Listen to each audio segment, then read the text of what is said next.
25절에서 예언자 선지자 예레미야가 하나님께 여쭈었던 그 말씀입니다. 오늘은 본문을 먼저 좀 설명하고 우리 9절은 한 구절 읽었지만 32장 전체를 좀 같이 보고자 하고요. 그 본문을 설명하고 그 다음에 오늘 본문 가운데 우리에게 주시는 그 메시지를 또 주의 음성을 함께 듣기를 원합니다. 우리 같이 예레미야를 통독해 가고 있잖아요. 오늘 날짜로 해당되면 39장을 읽으셨을 텐데 그 39장 1절과 2절에 보면 유다 왕 시드기야 제9년 열째 달에 유다 왕 시드기야, 유다의 마지막입니다. 그가 9년째 다스리던 열째 달에 바벨로니아, 우리 바벨론으로도 우리는 익숙하죠. 바벨로니아 왕 느부갓네살이 그의 모든 군대를 거느리고 예루살렘을 치러 올라와서 도성을 포위하였는데 2절 시드기야 제11년 넷째 달 9일에 마침내 성벽이 뚫렸다. 그리하여 유다가 망했다라는 것입니다. 유다가 언제 그리고 어떻게 망했는지 바벨론이 이렇게 쳐들어와서 포위를 하는 거예요. 거의 아사 작전처럼 성벽을 둘러싸서 2년 이상 마침내 이제 그 성벽이 뚫리고 시드기야 왕이 다스리던 11년째 11해째 그때 이제 망했다라는 것입니다. 그게 주전 586년이 됩니다. 그럼 오늘 이 32장의 배경은 어떻게 되냐? 우리 1절을 한번 보시겠습니까? 1절 유다 왕 시드기야 제10년에 그러니까 망하기 바로 직전 한 해 전이죠. 10년에 주님께서 예레미야에게 말씀하셨다. 그 해는 바벨로니아의 왕인 느부갓네살 제18년이었다. 그때 예루살렘은 바벨로니아 왕의 군대에 포위되어 있었고, 그죠? 이미 포위되어 있죠. 예언자 예레미야는 유다 왕궁의 거리대의 뜰 안에 갇혀 있었다. 궁궐에 구금되어 있었습니다. 3절부터는 왜 구금되었는지 그 경위를 설명합니다. 3절 유다 왕 시드기야는 예레미야를 그곳에 가두면서 그에게 이렇게 책망하였다. 그대가 어찌하여 이런 예언을 하였소? 그러니까 예레미야는 예언자인데 왕이 듣기에 도저히 받아들일 수 없는 그런 예언을 했기 때문에 왕이 가둬버렸다라는 것이죠. 그대가 어찌하여 이런 예언을 하였소? 주님께서 이렇게 말씀하신다. 보아라, 내가 이 도성을 바벨로니아 왕의 손에 넘겨주어서 그가 이 도성을 점령하게 하겠다. 유다 왕 시드기야도 바벨로니아 군대의 손에서 벗어나지 못하고 꼼짝없이 바벨로니아 왕의 손에 넘겨져서 그 앞에 끌려나가 그가 보는 앞에서 직접 항복할 것이다. 5절 그러면 그가 시드기야를 바벨로니아로 끌고 갈 것이며 시드기야는 내가 그를 찾아올 때까지 그곳에 머물러 있을 것이다. 너희는 바벨로니아 군대와 싸워도 절대로 이기지 못할 것이다. 주님께서 하시는 말씀이다. 이렇게 예언하였다면서요. 이런 예언을 예레미야가 실제로 했습니다. 두 가지 예언이죠. 예배 시간에는 이제 여기 딱 있는데 좀 추울 것 같아요. 혹시 에어컨이 조금 좀 올려도 좀 더 따뜻하게 하라는 얘기입니다. 괜찮으면 놔두고요. 네, 가운데 거는 끄도 되지 않을까 싶습니다. 예레미야가 어떤 예언을 했냐면 예루살렘은 그러니까 유다는 망한다라는 거죠. 싸워봤자 못 이긴다라는 것입니다. 그리고 왕이시여 시드기야 왕이시여 당신도 항복하고 바벨로니아로 포로로 끌려가게 될 겁니다. 이렇게 예언을 했습니다. 여러분 모름지기 예언자라면 그렇죠? 우리가 죽을 때 죽더라도 끝까지 항전하자. 하나님이 우리와 함께 하신다. 보통은 이렇게 예언을 해야 되고 그게 신앙적으로 볼 때도 또 민족적으로 국가적으로 볼 때도 그게 맞지 않겠습니까? 지금까지 다른 예언자 모세를 비롯해서 이런 예언자들이 주로 그런 레파토리였는데 예레미야는 뭐라고 예언하냐면 항복해야 한다. 그게 오히려 살아남는 길이다. 싸워봤자 못 이긴다. 그러니까 이거는 굉장히 받아들이기 힘든 메시지가 아닐 수 없습니다. 다만 부정적인 메시지라서만은 아니고 어떻게 예언자가 돼가지고 진짜 하나님이 그렇게 말했냐 받아들이기 힘들었던 거죠. 그래서 시드기야는 예레미야를 이 건의됐던 안에 감금해 버렸습니다. 그때 그렇게 예레미야가 갇혀 있는데 하나님 말씀이 또 예레미야에게 임합니다. 그게 6절과 7절입니다. 우리 같이 읽어봅시다. 6절 7절 시작. 주님께서 나에게 말씀하셨다. 너희 숙부 살룸의 아들 하나멜이 너에게 와서 아나돗에 있는 그의 밭을 너로 사라고 하면서 그 밭을 유산으로 살 우선권이 너에게 있기 때문에 네가 그것을 사야 한다고 말할 것이다. 아멘. 아나돗은 예루살렘 저 북쪽에 있는 하나의 베냐민 지파에 속한 성읍이고요. 예레미야가 그곳 아스돗 이제 출신입니다. 그의 고향이라는 얘기죠. 하나님은 이제 그의 숙부가 샬롬이고 그의 아들이 하나멜, 그러니까 예레미야와는 사촌지간이 되죠. 그 사촌이 되는 하나멜이 그 땅을 사라고 할 건데 찾아올 건데, 그래서 그 땅을 사라고 할 건데 하나님께서 예레미야에게 그 땅을 사라고 합니다. 그리고 이내 하나님 말씀대로 하나멜이 이렇게 궁궐에 구금되어 있는 예레미야에게 와서 그 요청을 그대로 합니다. 8절에 우리 8절 같이 읽겠습니다. 시작. 가연 주님의 말씀대로 숙부의 아들 하나멜이 그네들 뜰 안으로 나를 찾아와서 내게 부탁하였다. 베냐민 지파의 아나돗에 있는 그의 밭을 나더러 사라고 하였다. 그 밭을 소유할 권리도 나에게 있고 그 밭을 유산으로 사드릴 권리도 나에게 있으니 그 밭을 사서 내 밭으로 삼으라고 하셨다. 그때 나는 이것이 바로 주님의 명령임을 깨달았다. 아멘. 8절의 시작은 가연 주님의 말씀대로, 그리고 8절의 끝에 가면 이것이 주님의 명령, 주님의 말씀임을 예언자가 깨달았다라는 것입니다. 그래서 9절에 나는 숙부의 아들 하나멜에게서 아나돗에 있는 그 밭을 사고 그 값으로 그에게 은 17세겔을 달아 주었다. 은 17세겔,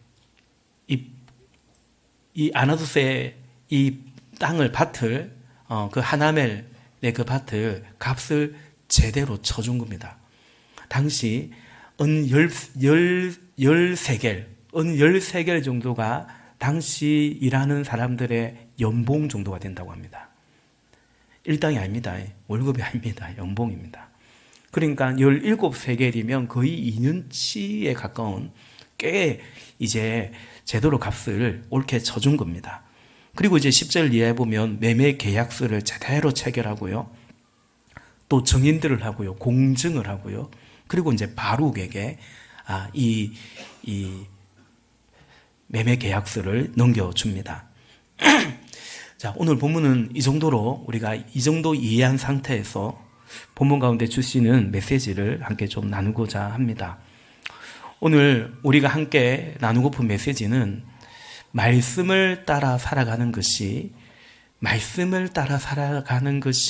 하나님 믿는 삶이다라는 것입니다.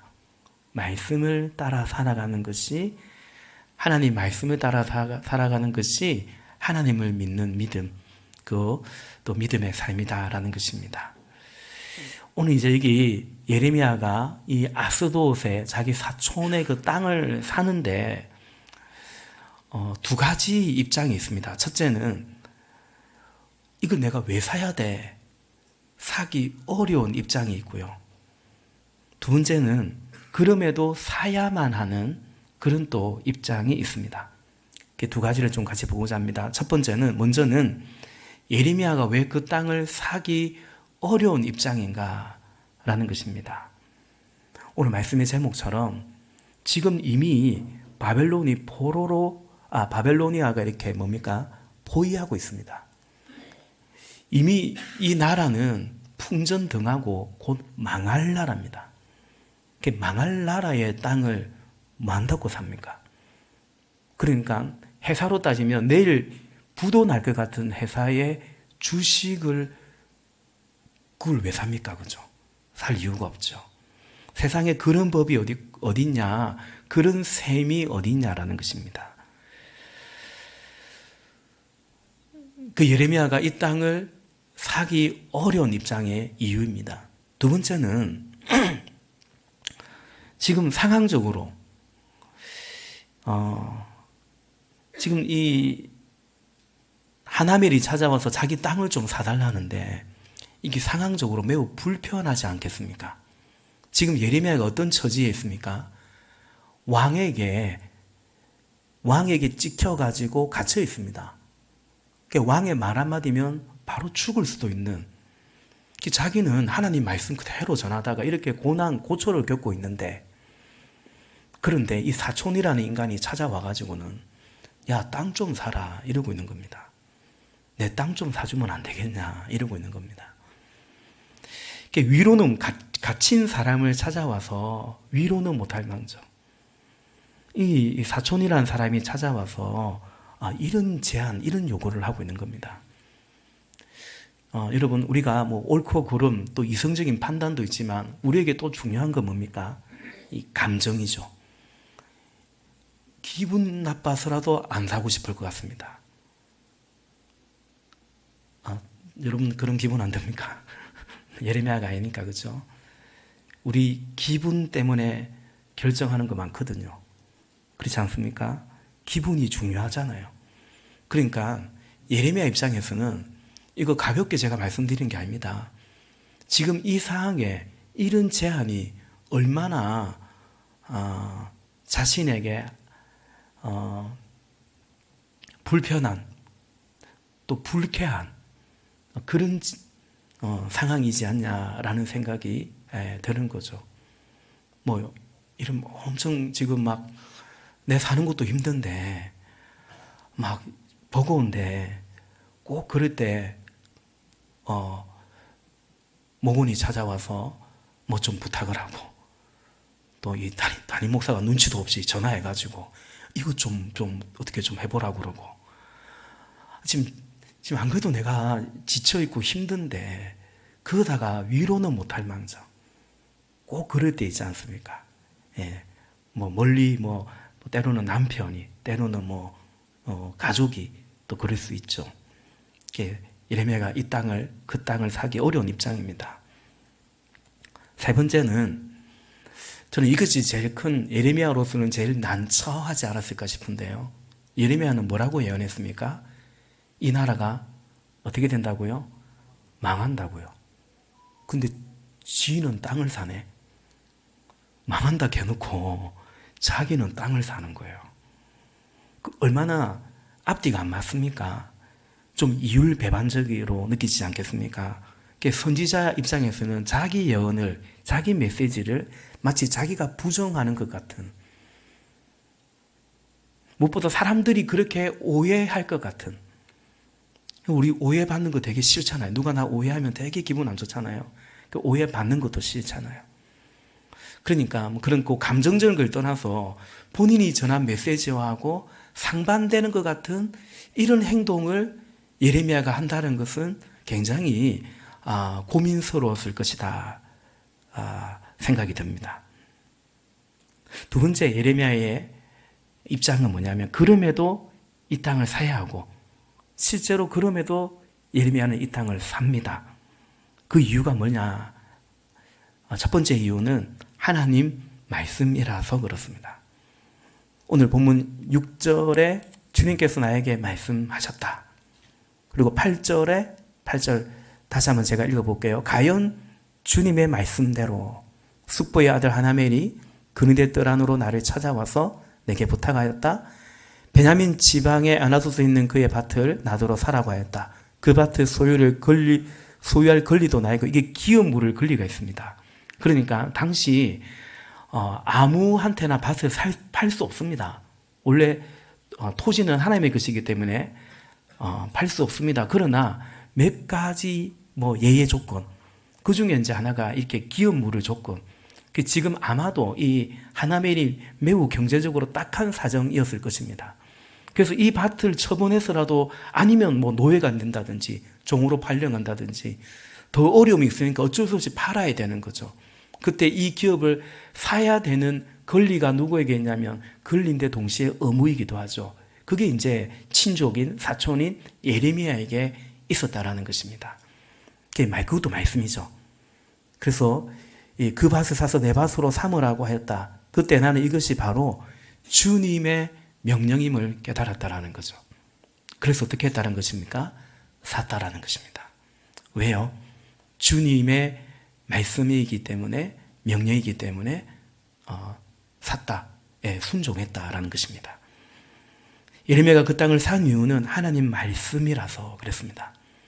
앞서 자기가 이 땅을 살 이유가, 이 땅을 사기 곤란한 이유가 있었지만 그 이유를 단번에 뛰어넘는, 그래서 그 밭을 산 이유가 뭐냐면 하나님 말씀이었기 때문입니다. 그리고 여러분, 이 안에는 제가 조금 설명드렸지만 룻기서의 보아스 같은 그런 모습도 이 예레미야를 통해서 볼 수 있습니다. 말씀드린 것처럼 친족 하나멜이 매우 어려워서 밭을 팔아야 하는 지경인데 율법적으로 기업 물을 순위에 따라서 예레미야가 살 수 있는 것입니다. 그런데 사사시대도 그렇고 지금도 마찬가지고 엉망진창이거든요. 이런 고멜, 이런 기업 무르는 이 정도의 율법은 이미 그냥 율법 취급도 안 하는 거예요. 당연히 지키지 않고, 당연히 어기고, 다 그렇게 사는 거예요. 사문화 되어버렸습니다. 누가 그래 사냐라는 거죠. 언약이지만, 말씀이지만, 율법이지만 지키지 않는 것입니다. 거의 다 안 지킵니다. 그런데 룻기의 사사시대에 보아스 같은 사람도 있었잖아요. 그게도 기업 무르는 거거든요. 그게 그냥 룻이라는 여인을 취하는 게 아니라 그 여인을 통해서 이제 자녀가 후손이 나오면 후손에게 기업을 줘야 되거든요. 기업 무르는 똑같은 입장입니다. 그러니까 룻기를 좀 알죠? 보아스가 자기는 2순위고 1순위가 있는데 그 사람이 손해가 되니까 안 한답니다. 그 사람이 그 시대에 딱히 나쁜 게 아니고 그냥 다 거의 그랬습니다. 나한테 이득이 되면 하고 이득이 안 되면 안 한다는 겁니다. 그게 말씀이고 주의 뜻이고 그런 거 관심 없고, 그래서 처음에는 한다 했다가 나중에 손해가 된다니까 안 한다고 하니까 보아스가 룻을 아내로 맞아들이죠. 기업 무르는 그 의무를 행합니다. 법을 지킵니다. 그렇게 보아스 같은 사람이 있었다면 지금 여기에는 예레미야 같은 사람이 있는 겁니다. 예레미야가 이 밭을 사는 것은, 그 요청을 수락한 것은 그 안에는 하나님의 명령이기 때문에, 또 그 안에는 친족을, 어려운 자를, 어려움에 처한 자를 긍휼히 여기는 하나님의 마음, 하나님의 사랑, 그 하나님의 성품을 지금 예레미야가 실현하고 있다라고 볼 수 있습니다.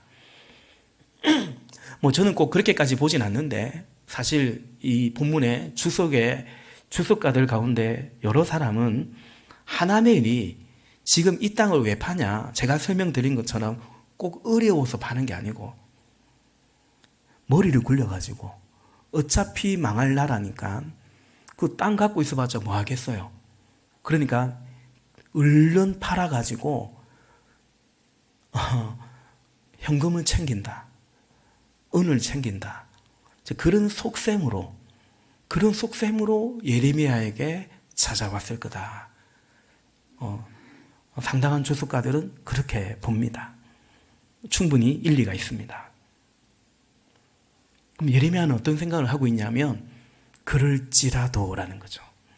그런 인간은 언제나 어디서나 있는 거잖아요. 그 예레미야는 사람이 아니라, 환경이 아니라, 그 시대의 풍조가 아니라, 이해득실 이런 것이 아니라 하나님 말씀을 따르고 있는 거죠. 기업 물을, 친족을 돌아봐야 할 그 의무를, 말씀을 지키려고 하고 있는 것입니다. 그것도 대충이 아니라 은 17세계를 주면서 충실히 따르고 있습니다. 또 매매 계약서도 꼼꼼히 체결하고 정인도 세우고 그렇게 합니다. 이 모든 행위는 하나님 말씀을 철저하게 지키고자 하는 선지자의 의지이며, 그리고 실제적인 행동인 것입니다.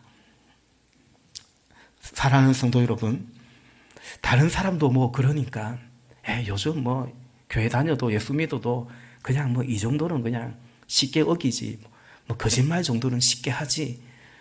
다른 사람도 그러니까 나도 그래야지.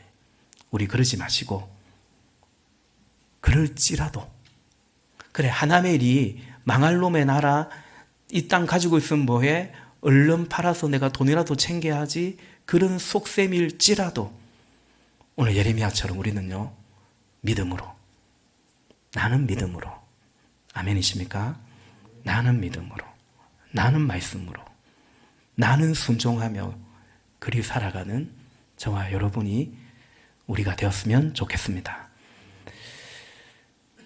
지금 하나멜은 전형적인 기회주의자의 모습을 보여주죠. 세상 살아가다 보면 그런 기회주의자들이 많습니다. 그러나 성도는 기회를 엿보고 살아가는 자가 아니라 성도는 기다리는 사람들입니다. 기회를 따라 살지 않고 말씀을, 언약을, 다시 오시는 주님을 기다리며 살아가는 사람들입니다. 그게 믿음입니다. 우리는 노아처럼 일기예보, 날씨 따라 살지 않고 하나님 말씀 따라 살아가는 겁니다. 그래서 배 짓고 살아가는 거예요. 산에서 방주 만들고 기다리며 순종하며 살아가는 것입니다. 이것이 그리스도를 믿는 따르는 제자의 삶이요, 또 목자의 삶인 줄로 믿습니다. 좀 이따 보겠지만 하나님의 기다림이 있습니다. 누구를 기다리냐면 이 유다 백성을 하나님이 기다리십니다.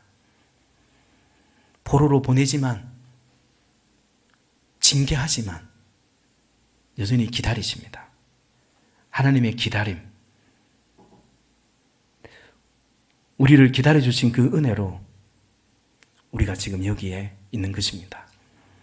그러므로 여러분, 그 은혜에 감사하면서 우리도 주님을 기다리며 여전히, 그럴지라도 그러나 여전히 주님을 섬겨가면 주님을 섬겨갈 수 있기를 바랍니다. 여러분 기억하십시다. 성도는 기회를 따라 살지 않고 기다리는 사람들입니다. 언젠가 제가 대림절 절기 때 이 제목으로 칼럼을 적은 적이 있습니다. 대림절은 이 땅에 오신 성탄을 기념할 뿐만 아니라 다시 오시는 주님을 기다리는 믿음의 절기인데, 성도는 이 세상 살아가면서 어떤 기회를 엿보고 살아가지 않고 약속을 믿고, 약속 중에서도 어떤 약속입니까? 주님이 다시 오신다는 그 약속을 믿고 기다리는 자들. 그래서 성도는 기다리며 등불과 기름을 준비하는 슬기로운 처녀로 살아가는 자들입니다. 기다리는데 잠들지 않는 것입니다. 등불은 가졌는데 기름 떨어지지 않도록 깨어 기도하는 자들입니다. 그래서 이 기다림 속에서 마귀의 유혹, 주로는 기회처럼 다가오는 마귀의 유혹을 이겨내는 자들이, 그게 성도이고 그게 이제 교회인 것입니다. 오늘 예레미야가 이 밭을 사는 것이 바로 하나님 말씀을 믿음의 고백인 것입니다. 내가 믿기 때문에, 하나님의 말씀을 믿기 때문에, 그리고 기업 물을, 그 의무를 행해야 되기 때문에, 그것이 주의 말씀이기 때문에 나의 유불리보다 주의 말씀이라서, 이 세상 사람들의 이 세상 풍조보다 그냥 그게 주의 말씀이라서 그렇게 행했던 것이 예레미야의 모습인 것입니다. 두 번째, 예레미야가 밭을 사는데요, 어떻게 합니까? 삽니다. 순종합니다. 그리고 이제 그 다음에 하나님께 묻습니다.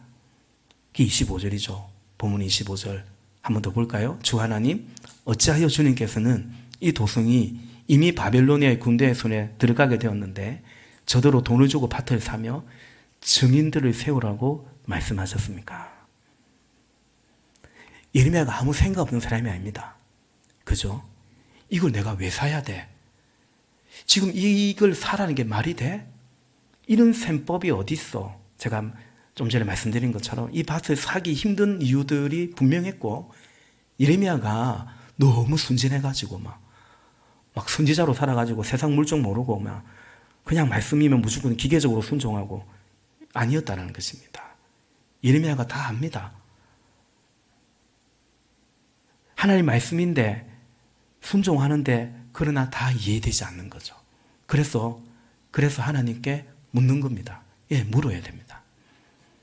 그런데 여러분, 묻고 나서 대답 듣고 순종한 게 아닙니다.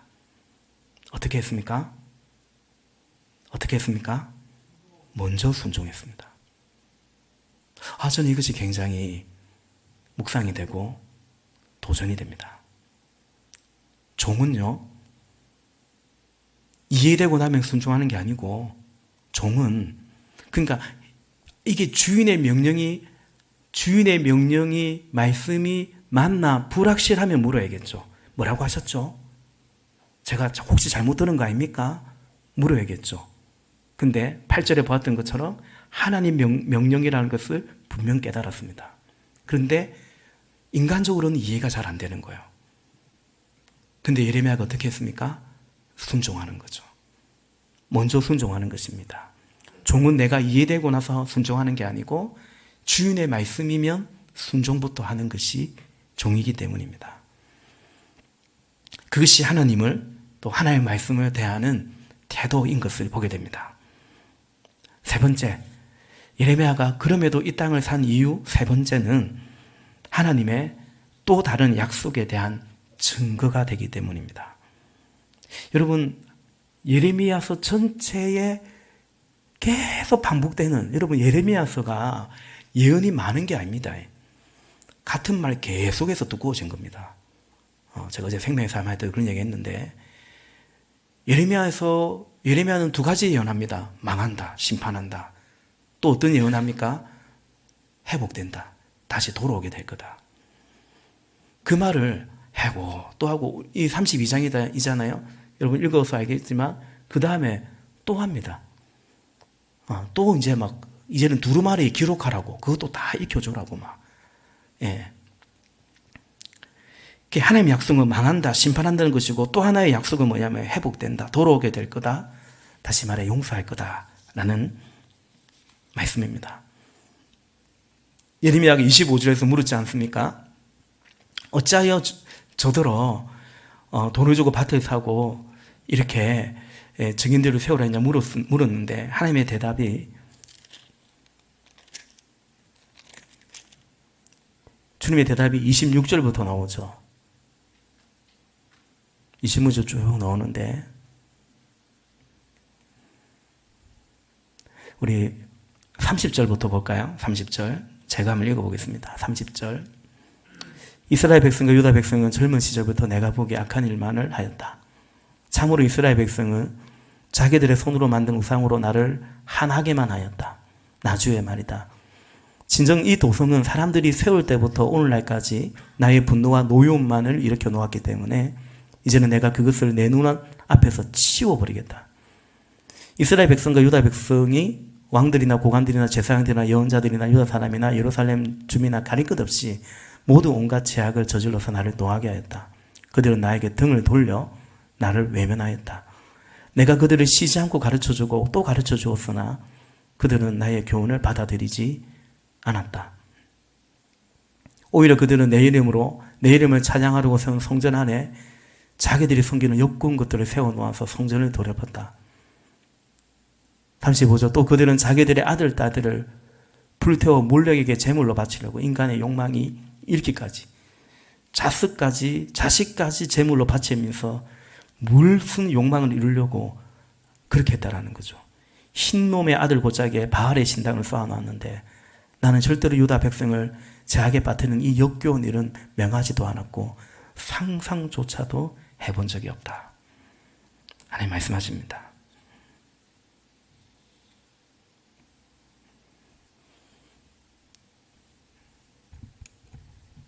이런 당신의 백성을 보는 하나님의 마음은 찢어지는 겁니다. 어찌 보면 참 자존심도 상하고요. 우상을 숭배하잖아요. 영적으로 바람 피우는 거거든요. 그냥 하나님과의 관계로 본다면 이건 간과할 수가 없는 거죠.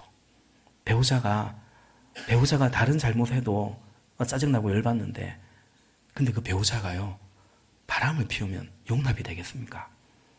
이스라엘 백성에게 우상숭배는 하나님에게는 그런 거거든요.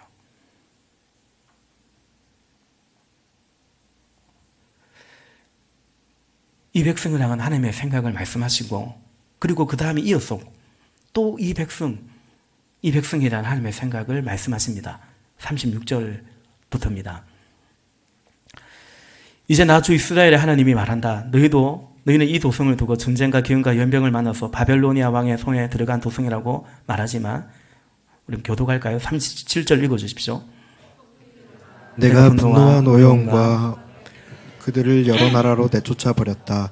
그러나 이제 내가 그들을 이 모든 나라에서 모아다가 이곳으로 데려와서 안전하게 살게 그러면 하겠다. 그들이 나의 백성이 되고 나는 그들의 하나님이 될 것이다.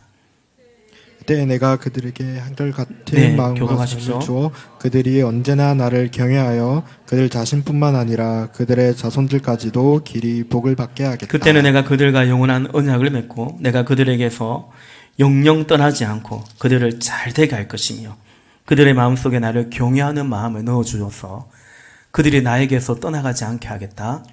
나는 그들을 잘되게 함으로 기뻐할 것이며 나의 온 마음과 정성을 다하여 그들이 땅에 뿌리를 굳게 내리고 살게 하겠다. 나 주가 말한다. 내가 이 백성에게 이토록 큰 모든 재앙이 미치게 하였으나 이제 내가 이에 못지않게 그들에게 약속한 모든 복을 베풀어 주겠다.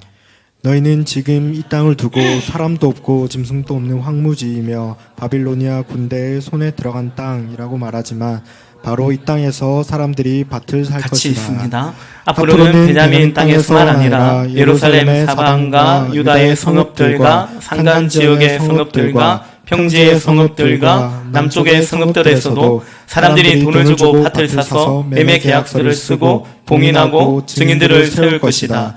포로로 잡혀간 사람들을 내가 돌아오게 할 것이기 때문이다. 나 주의 말이다. 아멘. 말씀드린 것처럼 벌써 이 얘기를 몇 번째, 망할 거다, 회복시킬 거다, 몇 번째 하는지 모릅니다. 그래서 예레미야서는 두껍습니다. 이제라도 돌이키라는 하나님의 마음입니다. 약속입니다. 사실 본문 15절에서 이미 그 약속을 하셨습니다. 15절, 참으로 나 만군의 주 이스라엘의 하나님이 말한다. 사람들이 이 나라에서 다시 집과 밭과 포도원을 살 것이다. 아멘. 정리하면요, 망할 거라는 말도 믿지 않는 백성들에게 다시 회복될 거라는 예언도 해야 되는 것이 오늘 이 예레미야 예언자의 입장입니다. 그리고 그 말씀을 지금 자신의 삶으로, 그래서 다시 이 밭은 그래 될 거다. 그래서 이 땅은 다시 그렇게 회복될 거다. 그 예언에 대한 자신의 말씀을 오늘 이 아스돗의 밭을 사는 행위를 통해서 자신이 전하는 말을 자신이 증명하고 있는 것입니다. 여러분, 이것이 성도입니다. 성도는 말씀을 믿고 말씀을 전하고 말씀을 살아내고 또 우리의 삶을 통해 말씀을 증명해 가는 것이, 그게 이제 그리스도인의 삶입니다. 말씀을 정리합니다. 마지막으로 적용 질문을 몇 가지 하고 싶습니다. 첫째는 성도는 이 길을 간다라는 것입니다. 뚜벅뚜벅 가는 것입니다. 갇혀있지만 예레미야는 말씀 안에 자유합니다. 인간적으로 외롭습니다. 그러나 주님을 바라보고 믿고 가는 것입니다. 우리는 예레미야를 통해서 그걸 배웁니다. 외로운 길이지만 주님 바라보고 가는 것입니다. 두 번째, 우리가 적용하고 싶은 것은 오늘 우리가 순종해야 할 아스돗의 밭은 무엇일까라는 것입니다. 그것 선택하면 손해일 것 같습니다. 사람들이 보기에 어리쓸 것 같습니다. 그리고 굳이 내가 왜 우리 때로 그런 생각 들지 않습니까? 사실 인간적으로 본다면 아스돗의 밭은 예레미야에게는 다 그런 겁니다. 바보가 아닌 이상 그걸 왜 사? 그리고 꼭 내가 왜 그래야 돼?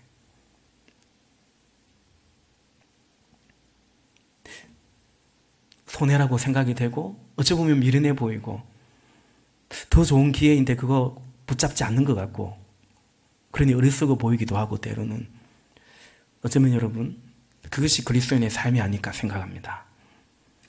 우리가 이 시대에 믿는 자로 살아가는 거, 그리스도를 따르는 제자로 목자의 삶을 살아가는 거, 그것은 아스돗의 밭을 사는 것과 같습니다. 누가 그렇게 사냐 이거야. 굳이 그 선택을 왜 하냐 이거죠. 더욱이 예배당도 건축하고 자녀들을 길러가고 가정을 세워가고 저는 이것이 오늘 우리가 함께 선택하고 함께 헤쳐가는 아스돗의 밭을 사는 것 같지 않을까 생각을 합니다. 말씀을 준비하는데 우리 다음 세대 교육 프로그램이 생각이 납니다. 꼭 아스돗의 밭과 같다라는 생각이 듭니다. 지금 우리의 지금 상황에서 이것은 말이 안 됩니다. 그걸 준비하고 회의에 모인 분들은 압니다. 무엇보다 엄청나게 많이 해요. 영어 키즈 바이블, 영어 캠프, 체육교실도 있고요. 미술도 배우고요. 토크 콘서트도 하고요. 강사도 다 정해졌습니다. 근데 결정적으로 참여할 아이들이 없습니다. 제일 큰 고민입니다. 일단 우리 교회 아이들이 많지 않습니다. 그리고 이미 다 아이들이 뭘 배우고 있고 바빠요.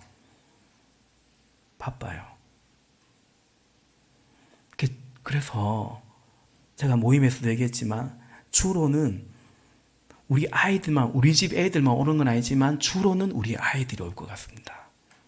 그러면요, 야 이거 뭐야 이거 목사님 애들 때문에 하는 거야? 막 이렇게 여러 사람들이 막 이래가지고 목사님 애들 때문에 하는 거야? 꼭 그럴 것도 같습니다. 그런 말 하지 마십시오. 하여튼 그럴 것도 같습니다.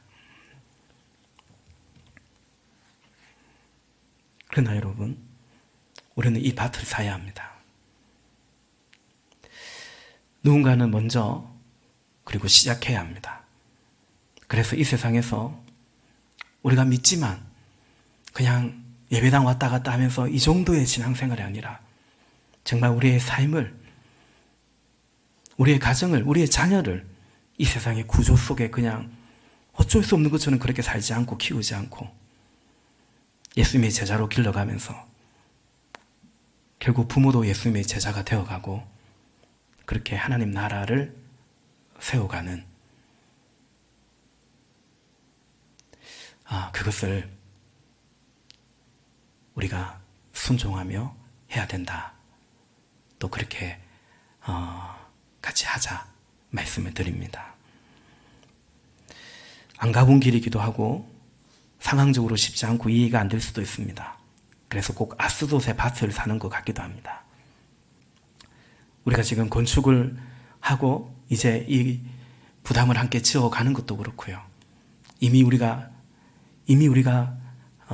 하고 있는 우리의 목장, 가정교회도 사실은 그럴 수 있습니다. 여러분, 70년이 지나면, 멀리는 한 100년 지나면 이 백성들은 돌아옵니다. 그리고 우리는 이미 그것이 성취되었다는 것도 알고 있습니다. 예수님 다시 오실 거라는 그 말고 다른 예언은 다 성취되어 있습니다. 그러므로 주님이 다시 오신다는 그 예언도 반드시 성취될 줄로 믿는 것입니다. 70년 후, 100년 후 이 밭은 다시 거래될 것입니다. 그런데 예레미야는 그날에 없는 겁니다. 100년 후에 예레미야가 있습니까? 예레미야는 그날에 없고 70년이 지나서 한 100년이 지나서 다시 백성들이 돌아올 것이고 다시 그 땅은 거래될 것인데 값도 뭐 어쩌면 이 17세겔 이상의 값도 쳐줄 줄 모르겠지만 어쨌든 거래될 것인데 그때 예레미야는 거기 없습니다. 예레미야는 어디에 있냐면 지금 여기 있는 겁니다. 믿음은 뭡니까? 믿음은 그날에 거기에 있음을 믿고 지금 여기에서 믿음의 선택을 하는 것이 믿음입니다. 우리도 마찬가지입니다. 우리가 아이들을 길러내고 또 우리 교회는 또 젊은이들이 이렇게 많이